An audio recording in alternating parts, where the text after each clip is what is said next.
Hello, everybody. Let's give them a round of applause again for radio.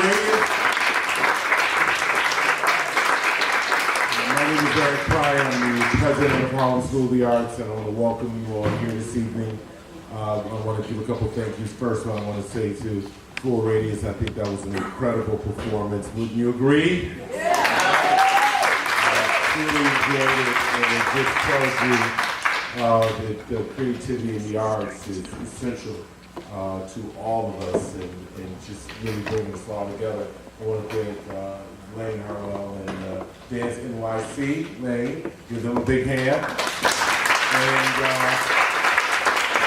I want to thank my staff as well at Harlem School of the Arts for making this happen. I just snuck in and watched the show, and they said say a few words, but Alpert Pricer and his whole crew and Aubrey Lynch, they're the ones that make the programming happen here. So I want to give them a big hand. Could you please?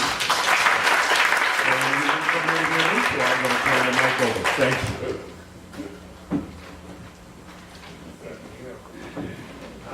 And please join me in thanking Eric Pryor and Harlem School of the Arts for hosting us this evening.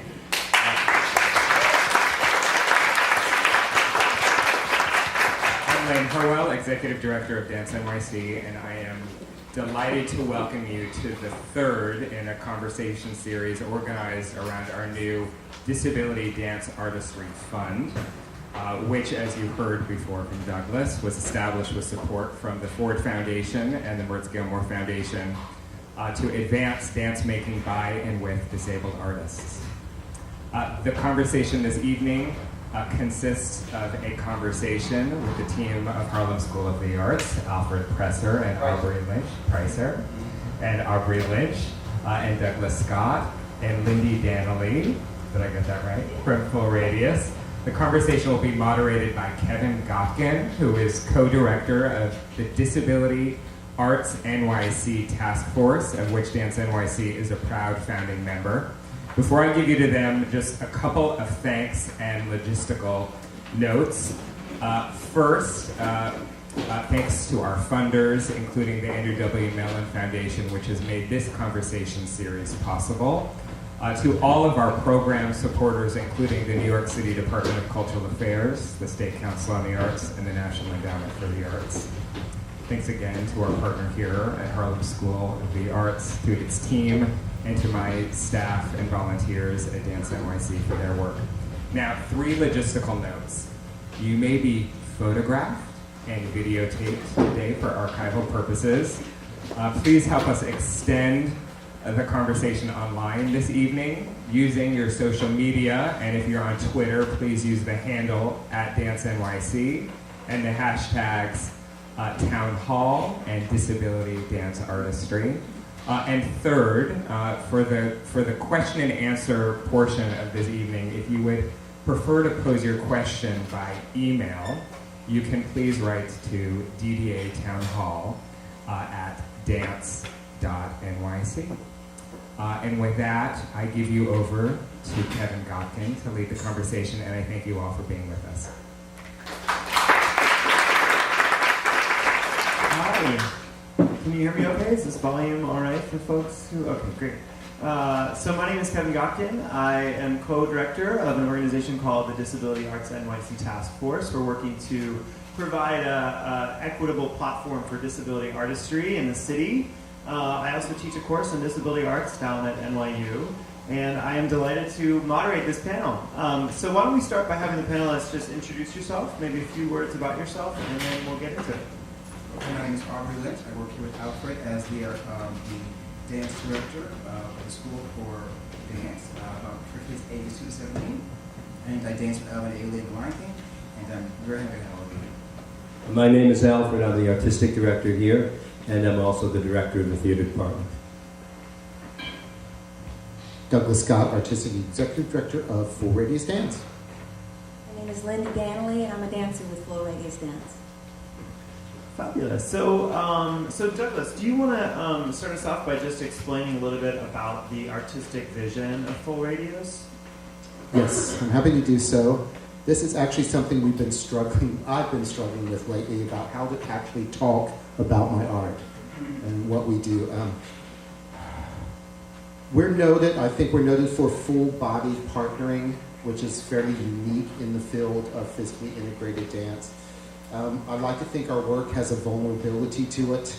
Our work is definitely based in a technique that we have been developing over the years. Yeah, I think I'll just leave it at that. And we just saw it, so maybe it's better that we don't use the language. We just experienced it. But fabulous. So how did Harlem School of the Arts come to present you? What was this? How did this collaboration start? I'll start the answer to that. We were working with Otis Salih last year, and Otis is a very well-known choreographer in both in the commercial theater and also in the non-commercial theater. And he introduced me to Douglas, and we began the conversation about having them here. This is at a point in time when the Harlem School of the Arts is transitioning from a school to a performing arts center. So part of what we do here is present companies and have companies in residence. Last year we had OU Auto Dance and Twyla Tharp here in residence. And as soon as I learned about what Douglas does with this company, it was intriguing, and I invited him to come and bring this work to New York. Yes, it's all Otis. It's in the arts. It's all about making the connections, giving the dots.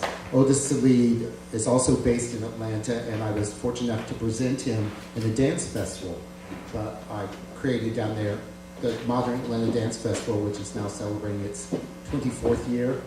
And I met Otis through that, and we just clicked, and he liked my work, and I love his work, and he made the connection, and it's been a good partnership.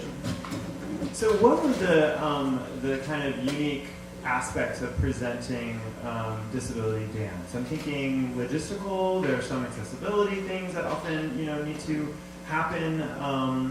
What has it been like to work in this venue?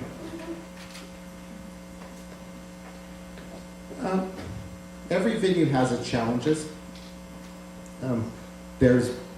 We have the ramp, they already have the accessibility there. We brainstormed a little bit about what to do backstage to make it accessible for the company. There is a lack of venues of this size for dance, at least in Atlanta. It may be the same thing here in New York.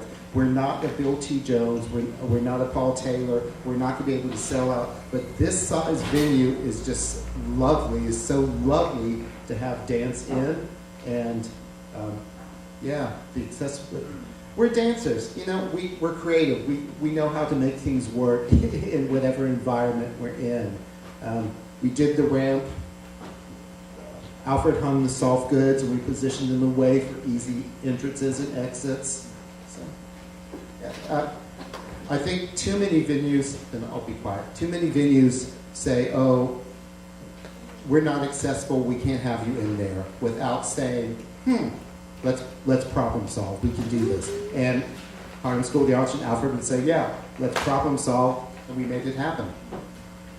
So Aubrey, are these kinds of collaborations part of the way that you think about programming as well, like the discoveries you make with companies that are doing really innovative work? Absolutely, yes. I'm all about training kids how to dance, right? But you have to learn more than just use your body. You got to use your brain, and also have to be able to recognize what art is and open the boundaries for them. So the more people we have coming here and performing, more different kinds of companies and different kinds of dance collaborates, and people that dance to spoken word or dance to silence, or the more our children are exposed to the world and the more empathy they have for the world and themselves. So I think it's important to have this. I'm really lucky to work with Alfred, who wants as much dance to come through this theater as possible, not just plays and musicals. Very cool. So Lindy, I want to get your perspective. Can you share a little bit about what it's like to be in the company and your experience with this form of dance? Well, I was a fan for a good long time before I began my own journey with disability. And what struck me the very first time I saw full radius dance is that everybody was equally respected and talented and used. And it really struck my imagination. And later, I would come to their Full Radius Fridays. Douglas offers once a month when we can to open to the public. and come and dance with us. And all sorts of people show up, sometimes schools, sometimes individual dancers. And I came every chance I had.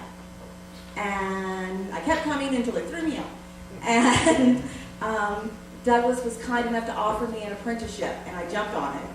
And I did that for a year, and then I was so very lucky that he asked me to join the company.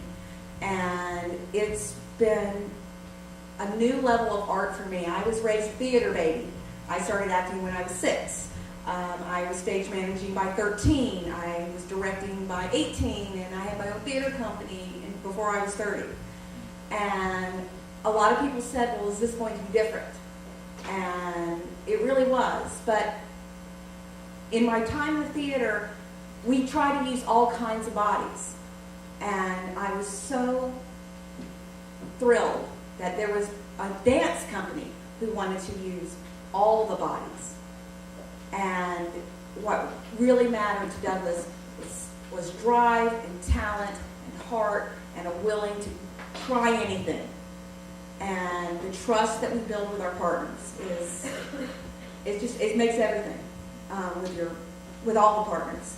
And I think that his vision that everybody deserves to experience art says it all, because I really, really believe that. And my personal goal as a dancer and a teacher is that I want to be what little girls look at in the mirror. Not an able-bodied dancer, but a dancer that looks like them. And if I can do that, then I think I did pretty good.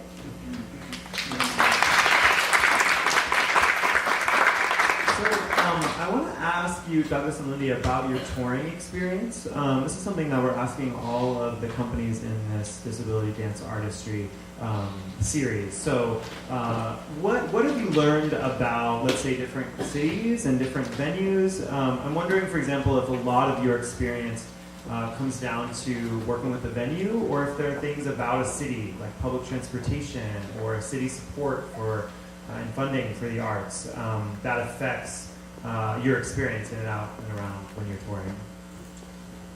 This is related to that. I've noticed here in New York, and maybe realize in other cities, please, city works departments, can't you design a street that all the water doesn't puddle at the base of the curb?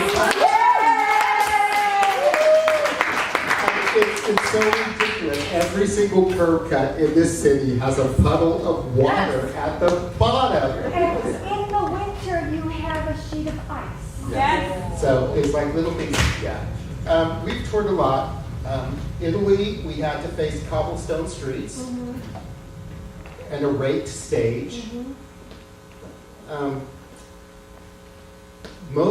We have found most venues, all the venues we've ever been booked into have been very, very accommodating to us, or we wouldn't be booked there in the first place. And we're very upfront what our needs are, and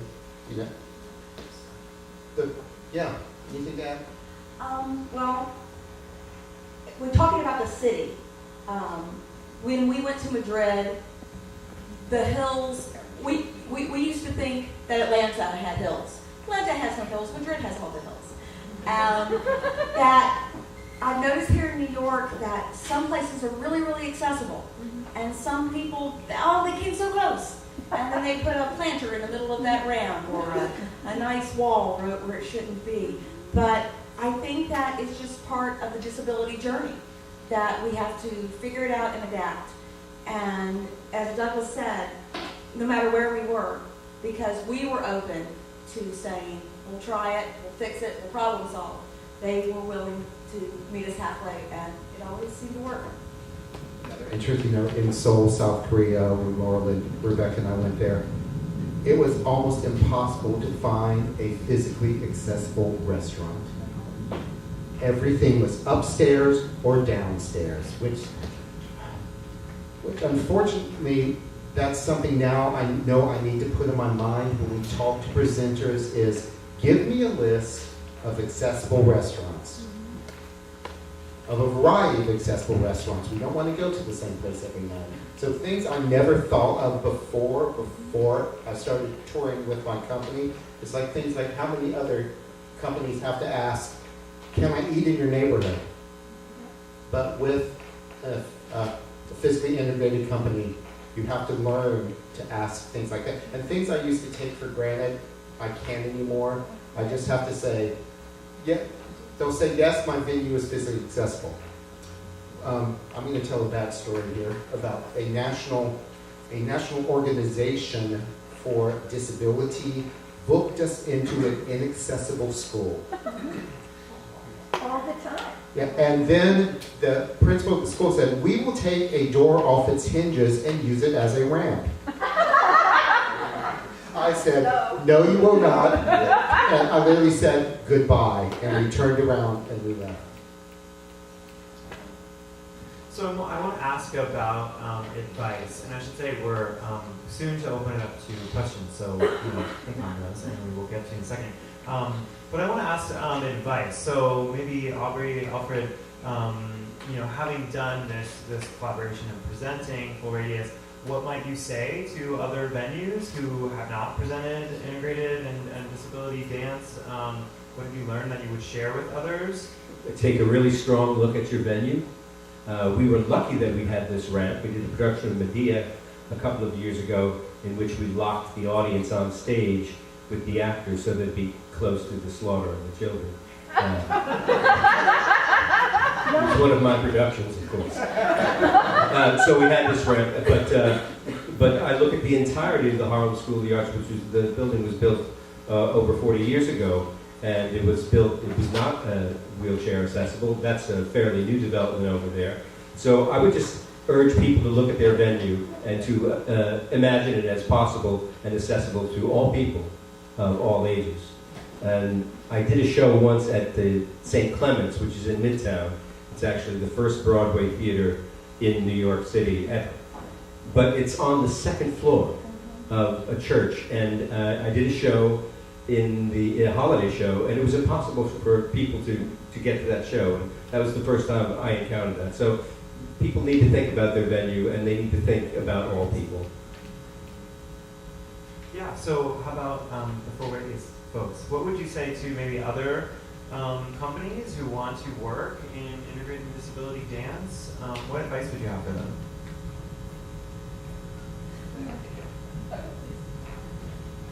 Don't be afraid. Don't be afraid.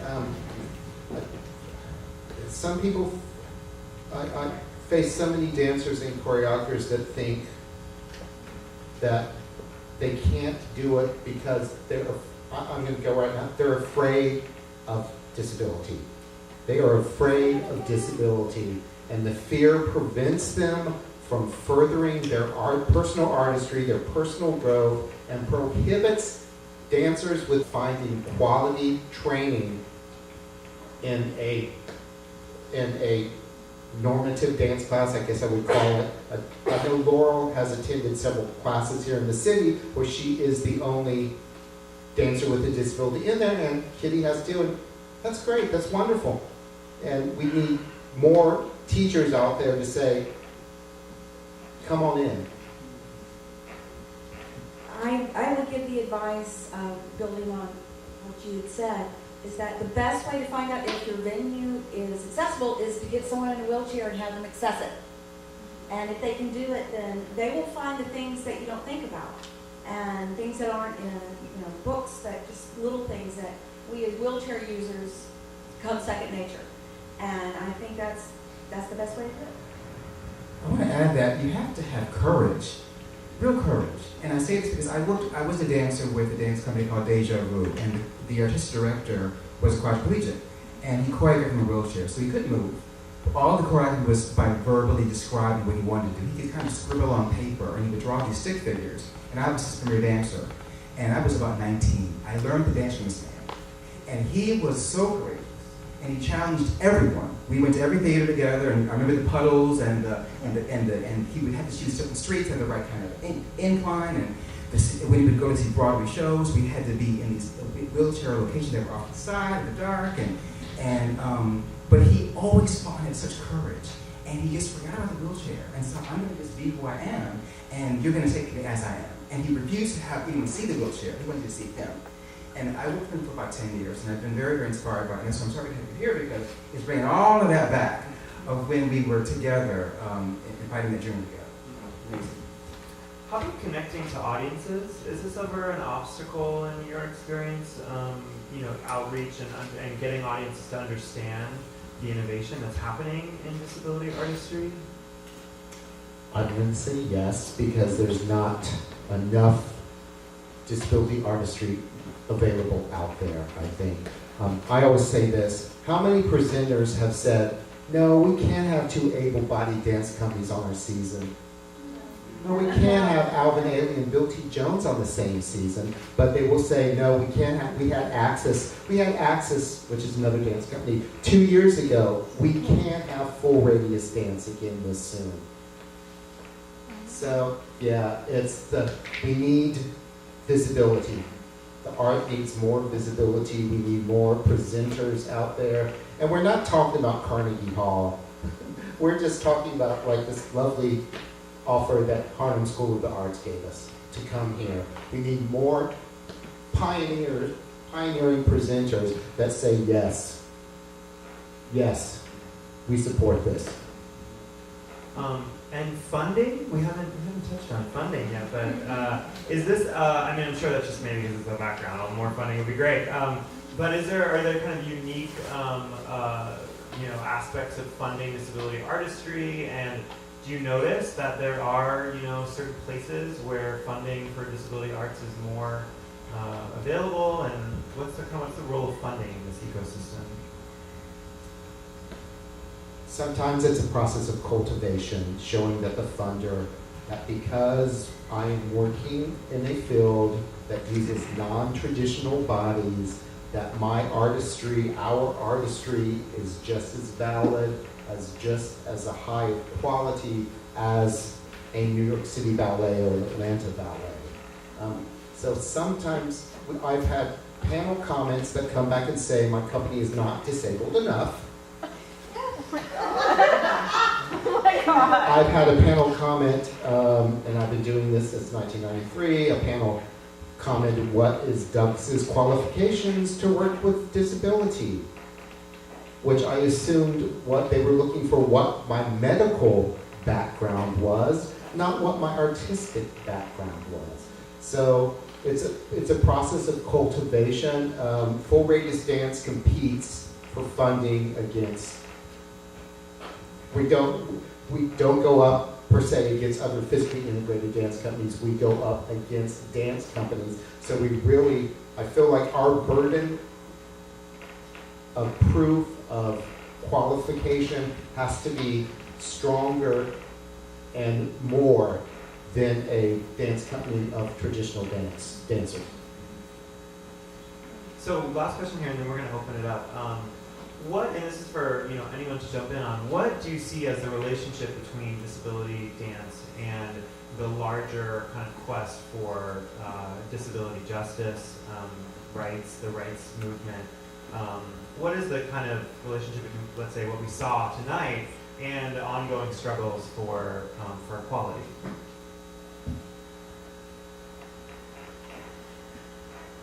That's a toughie, because one of the things that I was not prepared for when I first started working with Full Radius Dance, before I was never a very political person. I took care of my own backyard, took care of my neighbor, and worked for food banks, but I never really saw myself as a political being. And then it came to reality that just my being on stage was a political statement. And it took me a while to really embrace that, because I was sharing with Aubrey today that one of the best ways to be normal is to just go out and do it and be out there. And that's what a lot of the disability issues are for the arts, for just being in society, is go out there and be there and let them see us. And I think that that's what's been going on, is that we feel like we haven't been seen, and I think that's going to change. Anyone else want to chime in? I want to add that, I think in the arts in general, it's a place for us to knock down walls. And I think that choreography at best is an exploration. I think presenters at best, like Alpert, if you're presenting good art, you're exploring how many things can you present in a theater like this. And I'm just tagging what you're saying, that to keep doing what we do in whatever way that we can. To support if we can support, if we can dance, choreograph, write, fund, and help us do this work. I think the more we show the world that we're not just white, straight, blonde, blue-eyed, Catholic, right? We come out of the colors and belief systems. And a world right now is when you have to do what you do. You have to do what you do. And you're right, just being a black gay man at school, I'm a political statement. I can't help, that's just me. And so I'm honored to share this journey with all of you because that's we're in this together. And doing the art, whatever language you speak, is what we have to do. Fabulous. So let's open it up for questions. We're going to ask that you use the microphone to ask your question. Should I? Okay.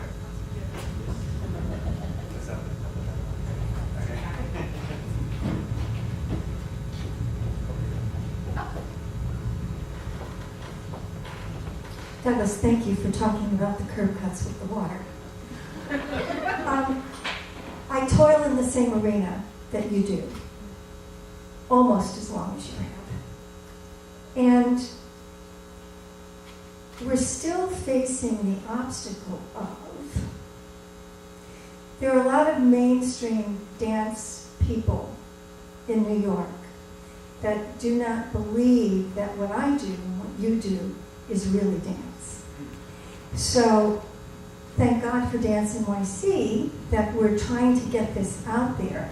And I appreciate very much your feeling about, well, they booked Access 2 years ago, so they can't bring Full Radius in or Infinity in or whatever.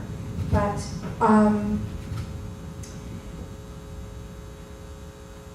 I do think what you're doing is very, very important.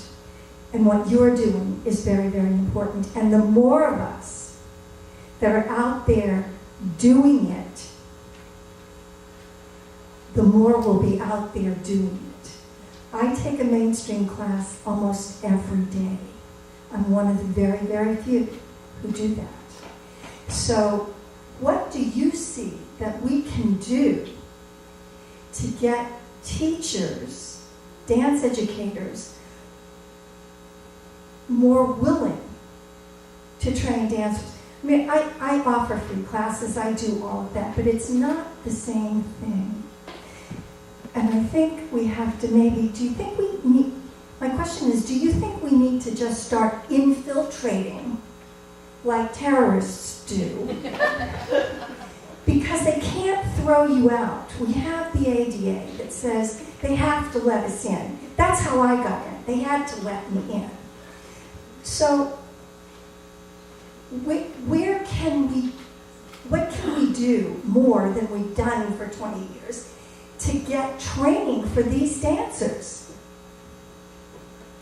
Can I answer that? Go right ahead.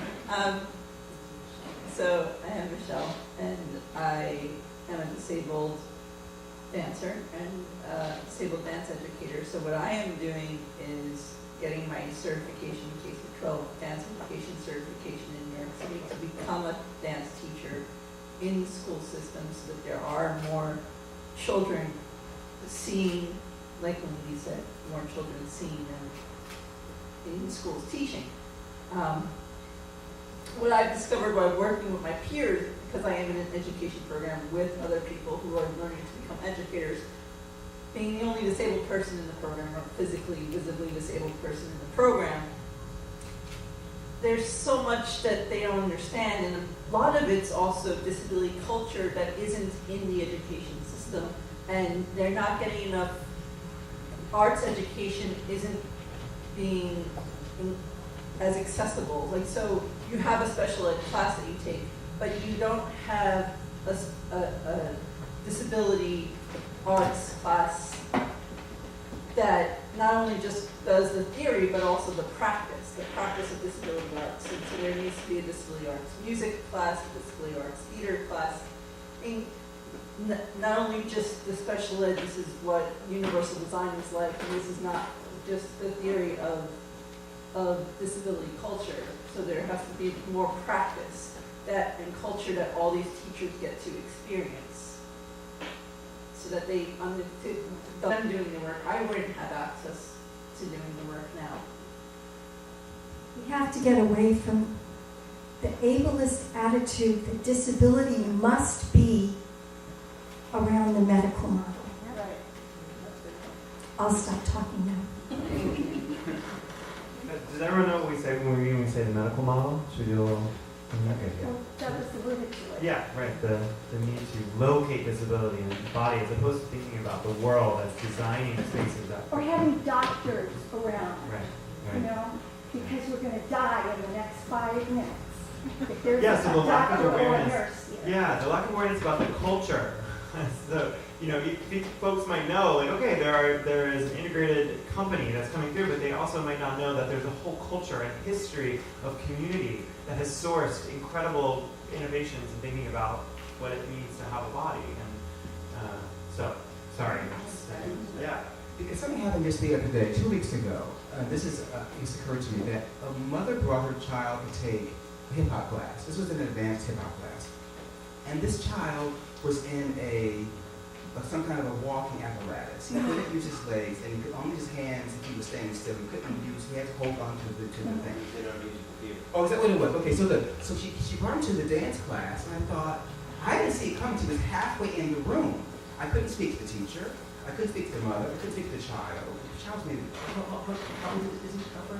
15. I felt terrible because I had to turn the child away because I hadn't prepared anybody. So it goes both ways. Your mother should have asked me what I thought. I would have recommended a simpler class, a different class. I would have maybe assessed the child, see what he can do by himself, and then brought a teacher. So it goes both ways too. I certainly want to be able to accept all of these kids. We have autistic kids with ADHD and anxiety, depression, all kinds of things, right? And certainly I would welcome children that have disabilities, but we got to be ready, because I wasn't ready for that. I'm happy to come to Harlem School of the Arts and consult anytime you want, or come teach master classes with the company. You're hired. Yeah, I think when it goes to our workshops, like when we tour, I never know who's going to show up.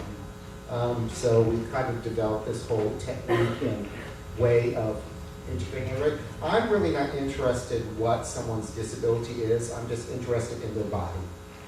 And I think that was the big flip in my mind, is just to switch. I'm interested in your body. I'm not particularly, I don't care what your disability is at first. Are you sure you don't care what the person's disability is?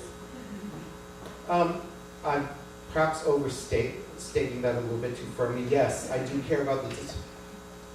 I'm saying that in advance, maybe I don't care. Once you roll, walk, whatever into the studio, I think I start getting information that way.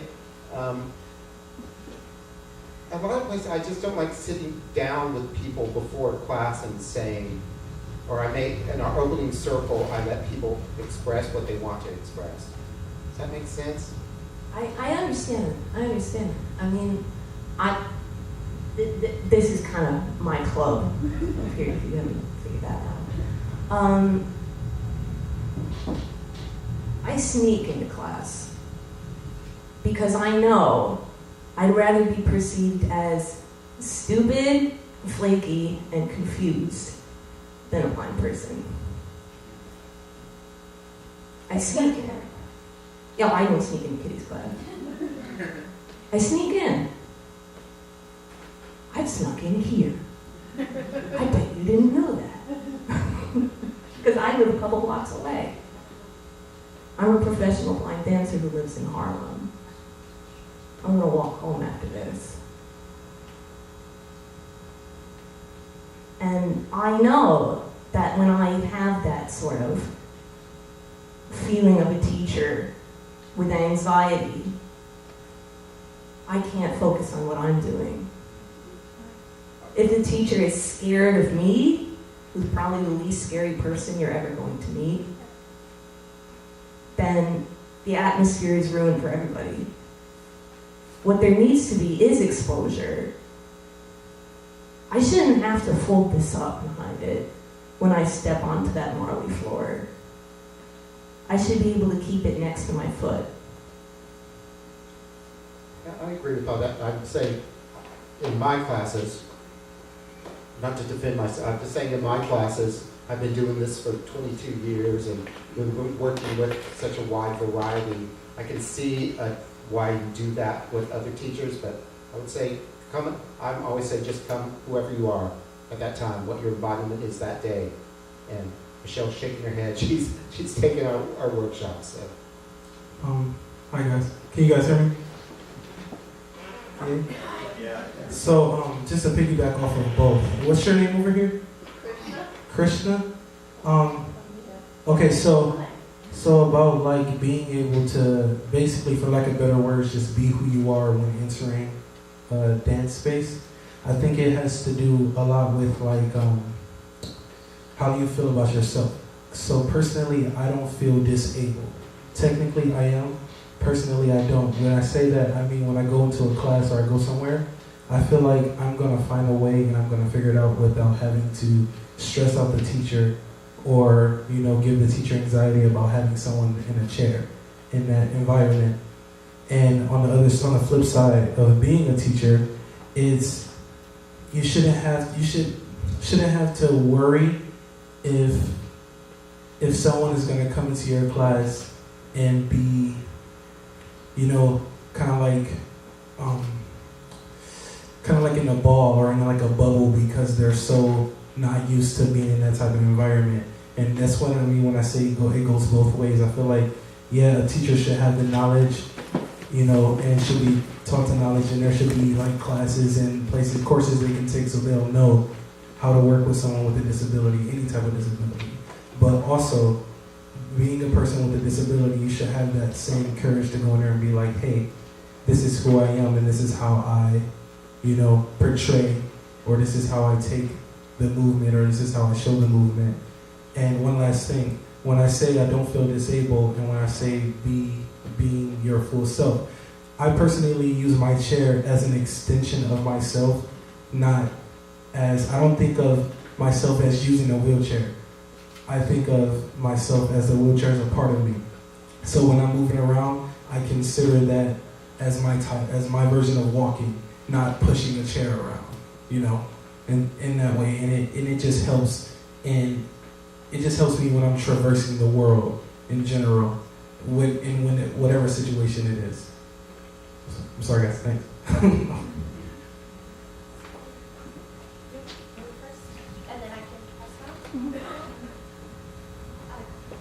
Had a question for Full Radius Dance. It's so wonderful that you performed in South Korea. My parents are actually from there.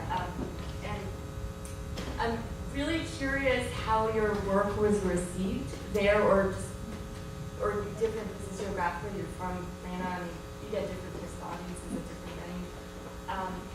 Particularly just in Korea.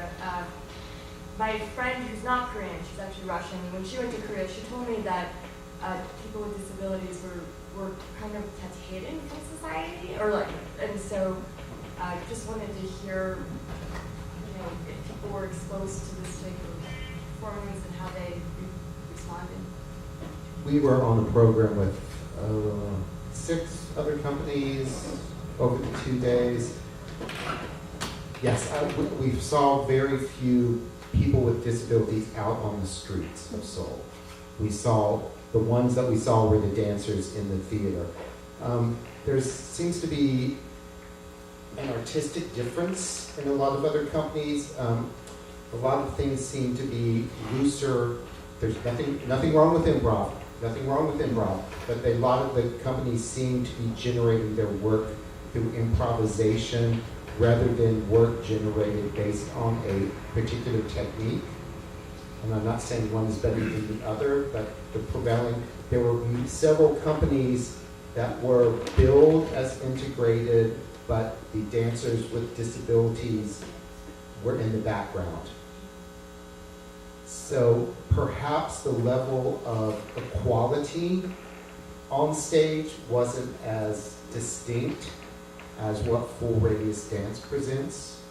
So I would say that would be and Laurel, Lawson, and Rebecca, went with me as well to Korea, so you may want to ask their opinions. I mean, from the audiences, were people really moved because they saw that there was more interplay, or I think it was a hugely sympathetic audience because it was all the friends and family of the performers were largely there, so I can't say I got an honest feel for the audience because they were so sympathetic. So perhaps in a smaller venue, or it was basically a controlled environment because it was friends and family, the parents, etc. The sort of, I think Laurel's going to. I'm Laurel. I'll take a quick stab at this. So from the audience's point of view in Korea, obviously the culture, the norms, the expected artistic experience is very different. People are used to a certain kind of way for stories to be told. The norm for presentation there tends to be much more formal than what we work with here. So the piece we took was the second piece you saw tonight, the duet with Rebecca and myself.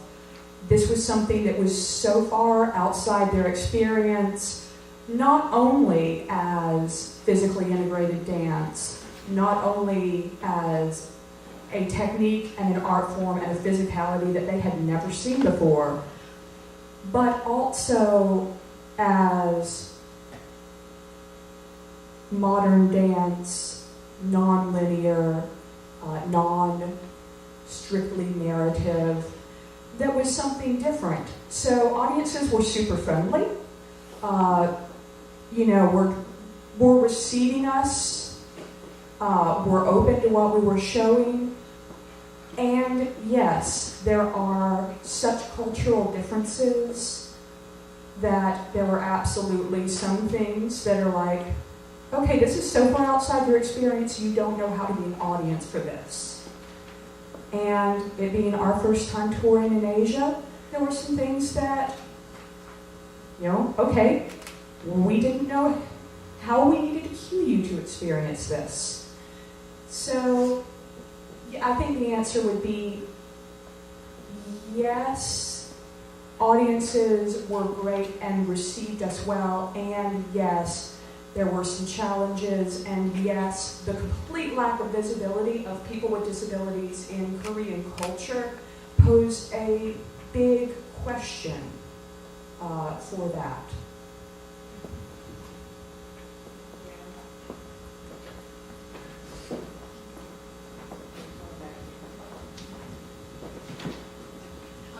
Hi, really quickly, my name is Atisha, and actually I'm from Long Island, so I was excited to drive here and come out to this.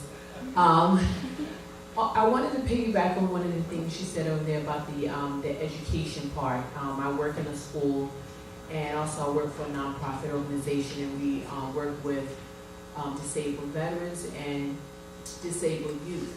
And I wanted to find out too, like how to get so the students and the youth can get exposed to what you guys do and just the dance and the creative movement, even if it's on a small segment, on a small level, to build it to something larger. I mean, I'm not sure if your workshops you offer, if it's something that you guys can come out and actually dancers, I teach dance as well, but dance teachers can learn and understand the movement, so when we have disabled students come in, they can have exposure and want to join in to be a part of a dance group or dance class.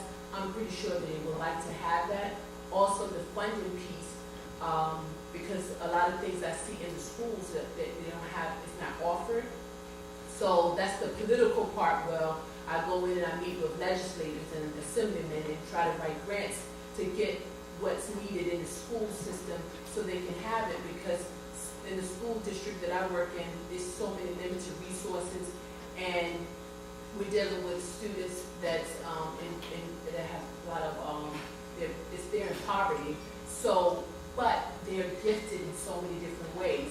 So just being able to get this information out to them, and I would like to have more information about it so I can see where more funding can flow through, so the school systems can get it.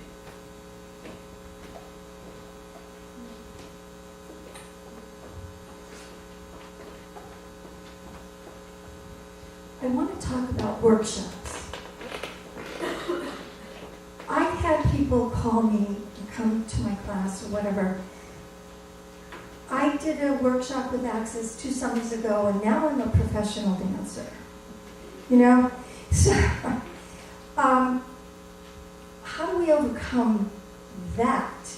The workshops are wonderful and it exposes people, but a workshop, one workshop, or even 5 workshops, does not make a professional dancer.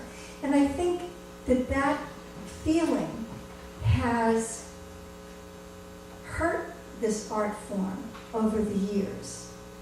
I mean, I know you feel like you've had to climb over some thing that was called professional and it really was a community outreach program. It's the only time I've ever known that there's no distinction between what we do and what you would do in a special education recital, kind of a thing.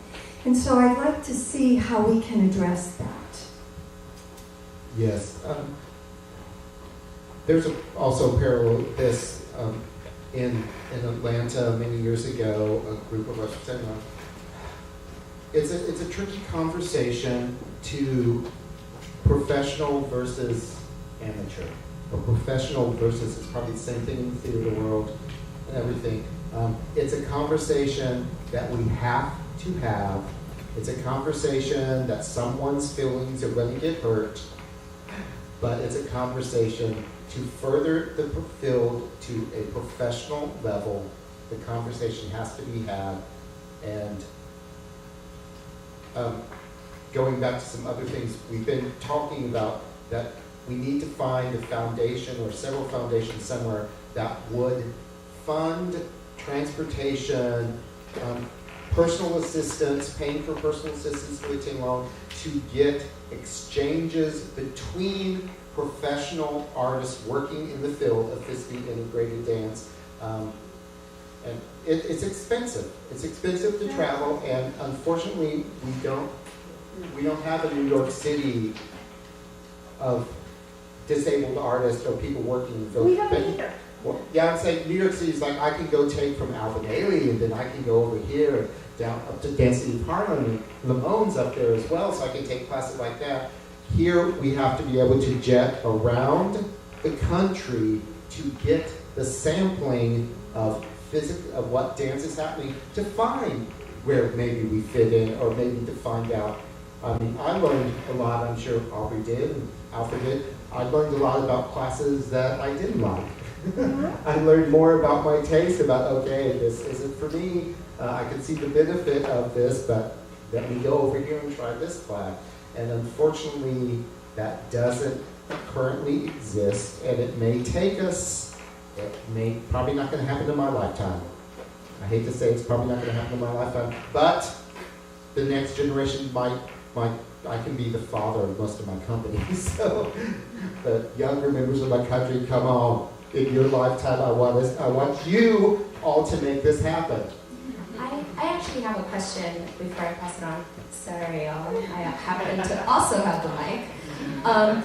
Given that we're in Harlem, and this has actually been the most diverse company that we've seen, what about the intersectionality of race and disability? What have you experienced as you've been doing this work?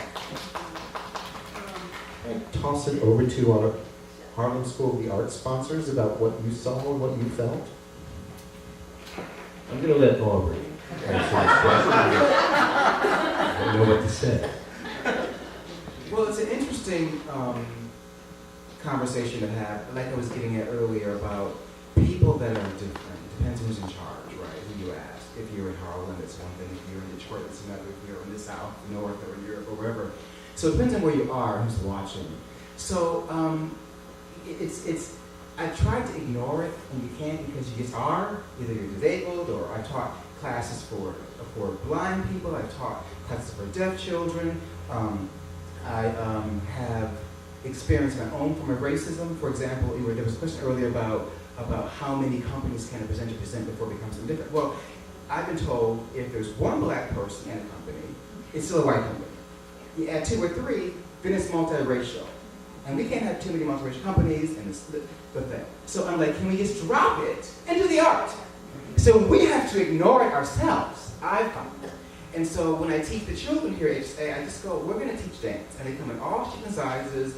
And I'm not trying to make brown ballerinas, although we're in the age of brown ballerina. I've got a few of those. But it's about dance is for everyone. It's our birthright to move, whether it's in our hearts, in our minds, or in our bodies. And if we can just let go of what it means to be a dancer, to be a man, to be a woman, to be blind, to be fat, right? And just be humankind, and really drop the stuff that we have, including me, then I think we'll be better for it. Yes. But don't you think we do it to ourselves? Yes, that's what I'm getting at. Just this question of how race and disability intersect. It isn't very different than how Caucasian and disability intersect. We're the low people on the totem pole. It depends on who you ask, though. Yes, I totally get that. But can we just dance? We can, but I think we also have the conversation. We can't ignore that we live in a world where it is built by a certain kind of person for a certain kind of person. It just is. We can't deny that. So we live in this world, but we can make the world better by making it more diverse in whatever way that we can do that. Infiltrate. You got to infiltrate. Well, I have to push back because you definitely have to. The people in power, the policymakers and the funders, are still funding and making policy and using their power to benefit specific groups of people. And so there does come a moment when you have to say, this has to be looked at critically, and the decision-making process that allows this to continue to happen has to be inverted. And so there is, I think it's great to allow spaces where we are absolutely full human, and that's the place that we begin with.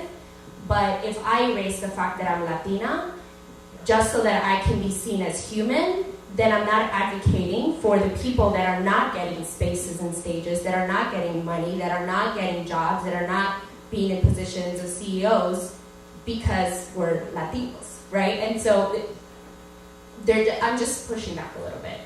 I agree. I also wonder, I'm just throwing this out there for maybe discussion later. I'm wondering if the field of physically integrated dance attracts those who are marginalized, that don't have the voice, because I'd be interested. Probably Wednesday I'll sit down with my company, because we are a multiracial, multi-ethnic company. Is that part of the attraction because because we value the voice of everybody in the studio, because we come from a different place? Really quick, just to bounce around, I think everybody touched on it a little bit, but I had a conversation with Mackenzie, which is another one of the dancers, about how first things first, I've only been in my chair a little over 4 years. I've danced my whole life, not too much professional until I got into my chair. But then I started to get hip to the fact that women do not have it. Everybody has their adversities, but women do not have it equal like men have it in the dance world. And I always try to point out to her that I personally feel, because I went through adversity in my own life, that if I wasn't in my chair, that I wouldn't be where I am, because of the demand for dancers with disabilities. But I feel like, just kind of like how he was saying, just being human beings, and also kind of like how she was saying over here, showing who you are. I know there's going to be a fight to get there, but I think that it shouldn't be so political. Like, if you have a dancer that is good, or if you have parts that you need to fill, and you have a dancer that fits that role, whether she be male, female, or that person be male, female, black, white, Latino, anything, they should fit that bill instead of, focusing on the picture you're trying to paint. Unless you advertise it that way. Unless you advertise that, hey, we want something to look like this. And then if you get dancers that don't fit that picture, then that's when you discriminate a little. You kind of like, I guess discriminate is not the word I want to use, but that's when you kind of like filter, the type of dancer you're looking for. But in general, I feel like, yeah, if a person fits, the part, if they're good, if they move the right way, or if they look the right way, none of that should matter. It's if they're perfect for that position, then they should get it. And I feel like that not enough of that is shown when it comes to men and women in the dance world. And I feel like I have to tell her a couple of times where it's like you're really, like, she's really good, but she wouldn't get as many things as a guy would get, only because there's not as much of a demand, because there's not too many men trying. I mean, I guess there is nowadays, but just with the culture and the history of dance and ballet and, all types of dance, women are usually the ones that are shooting for that field, and men probably don't look at it as it being masculine or something like that. So when you get a man that does, then it's like, oh, everybody's gonna look for that, and then they get all of the roles and everything. And that's why that's why I'm never conceited about anything. That's why I'm always humble, because I know that it's not entirely my skill level. It's what I look like, and it's me being a man in the dance world. Thank you. Thank you. Yeah, so we are out of time. But yeah, this has been a fabulous conversation. So let's thank our fabulous panelists.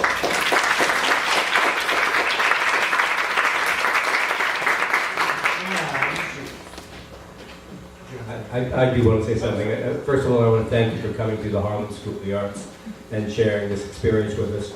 Gregory, thank you, and your entire company for being here. And the next time you come here, I invite you to come over to the dance studios and do some workshops with Aubrey and his extraordinary dancers, and talk about the idea of training, the idea of workshops, the idea of this kind of art form, because we don't have anything like it in our building.